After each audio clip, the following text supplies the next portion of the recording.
Hello, আসসালামু আলাইকুম everyone. আজকে আমি আপনাদের জন্য নিয়ে এসেছি নতুন একটি রেসিপি। আজকের রেসিপিতে থাকছে খেজুর পিঠা।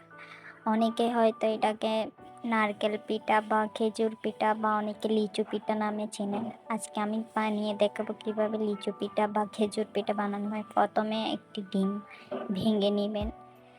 ডিম ভাঙা শেষ হলে এর মধ্যে অল্প অল্প করে চিনি অ্যাড করবেন, অল্প পরিমাণ মতো।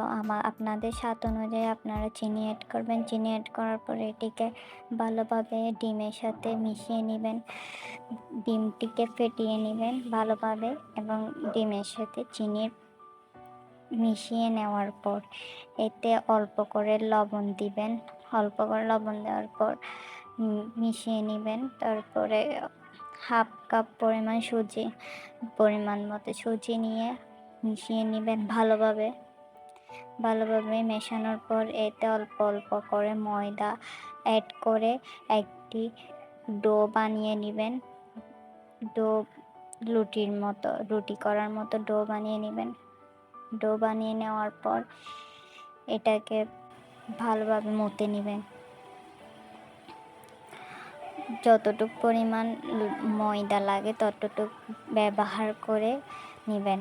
এরপর এটা অল্প পরিমাণ তেল দিয়ে এটাকে রেস্টে দিবেন 30 থেকে 40 মিনিট। যত রেস্টে দিবেন ততই ভালো হবে।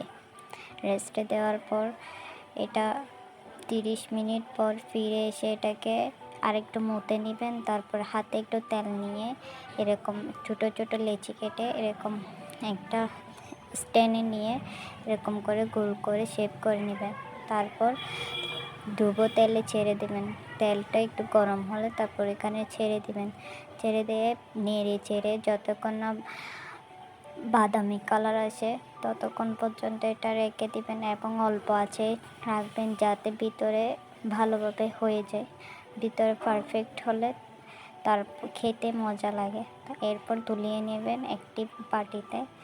দেখেন কত সুন্দর হয়েছে এই পিঠাটি। একবার খেলে বুঝতে পারবেন এটি অনেক মজা খেতে, মুচমুচে স্বাদের।